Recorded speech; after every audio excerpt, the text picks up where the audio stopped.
राम मंदिर के निर्माण की शुरुआत के लिए भूमि पूजन 5 अगस्त 2020 को किया गया था। वर्तमान में निर्माणाधीन मंदिर की देखरेख श्री राम जन्मभूमि तीर्थ क्षेत्र ट्रस्ट द्वारा की जा रही है।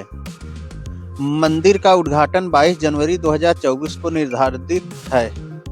नमस्कार दोस्तों, मैं आपका दोस्त चंद्रकांत। स्वागत है आपका हमारे चैनल सीके एजुकेशनल 2.0 में। राम मंदिर एक महत्वपूर्ण हिंदू मंदिर है जो वर्तमान में भारत के उत्तर प्रदेश राज्य के अयोध्या डिस्ट्रिक्ट में निर्माणाधीन है। श्री राम एक हिंदू देवता हैं जो विष्णु के अवतार माने जाते हैं। प्राचीन भारतीय महाकाव्य रामायण के अनुसार राम का जन्म अयोध्या में हुआ था। 16वीं शताब्दी में बाबर ने पूरे उत्तर भारत में मंदिरों पर आक्रमण की और मंदिर पर हमला किया और उसे नष्ट कर दिया। बाद में मुगलों ने एक मस्जिद का निर्माण किया जिसे बाबरी मस्जिद का नाम दिया गया। धार्मिक हिंसा की पहली घटना 1853 में दर्ज की गई थी। दिसंबर 1858 में ब्रिटिश प्रशासन ने विवादित स्थल पर हिंदुओं को पूजा करने से प्रतिबंधित कर दिया। मस्जिद के बाहर अनुष्ठान आयोजित करने के लिए एक मंच बनाया गया था। 22-23 दिसंबर 1949 की रात को बाबरी मस्जिद के अंदर राम और माता सीता की मूर्तियां स्थापित की गई और अगले दिन से भक्त इकट्ठा होने लगे। 1950 तक राज्य ने सीआरपीसी की धारा 145 के तहत मस्जिद पर नियंत्रण कर लिया और मुसलमानों को नहीं बल्कि हिंदुओं को उस स्थान पर पूजा करने की अनुमति दी गई। 1980 के दशक में हिंदू राष्ट्रवादी परिवार संघ परिषद से संबंधित विश्व हिंदी परिषद (BHP) ने हिंदुओं के लिए इस स्थान को पुनः प्राप्त करने और इस स्थान पर शिशु रामलला को समर्पित एक मंदिर बनाने के लिए एक नया आंदोलन शुरू किया। विहिप ने जय श्री राम लिखी ईंटें और धन इकट्ठा करना शुरू कर दिया। बाद में प्रधानमंत्री राजीव गांधी के नेतृत्व वाली सरकार ने विहिप और शिलान्यास के लिए आगे बढ़ने की अनुमति दी।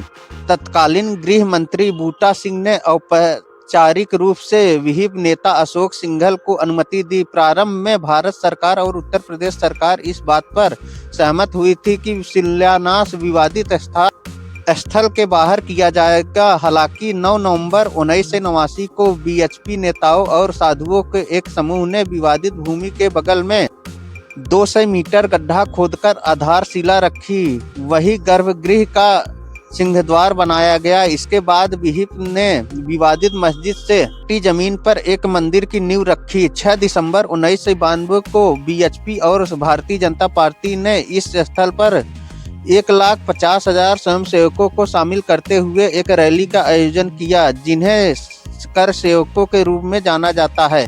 रैली हिंसक हो गई और भीड़ सुरक्षा बलों पर हावी हो गई और मस्जिद को तोड़ दिया गया। मस्जिद के तोड़ने के परिणाम स्वरूप भारत के हिंदू और मुस्लिम समुदाय के बीच कई महीनों तक हिंसा हुई, जिसके प्रत्यक्ष परिणाम के रूप में बॉम्बे में अनुमानित 2000 लोगों की मौत हो गई और पूरे भारतीय उपमहाद्वीप में दंगे भड़क उठे। मस्जिद के विध्वंस के एक दिन बाद 7 दिसंबर 1992 को न्यूयॉर्क टाइम की रिपोर्ट में बताया गया कि पूरे पाकिस्तान में 30 से अधिक हिंदू मंदिरों पर हमला किया गया। कुछ में आग लगा दी गई और एक को ध्वस्त कर दिया गया। बांग्लादेश में हिंदू मंदिरों पर भी हमले किए गए। इसके बाद 5 जुलाई 2005 को 5 आतंकवादियों ने अयोध्या में नष्ट की गई बाबरी मस्जिद के स्थान पर अस्थायी राम मंदिर पर हमला किया, जिसमें CRPF के साथ मुठभेड़ में सभी 5 आतंकवादियों की मौत हो गई।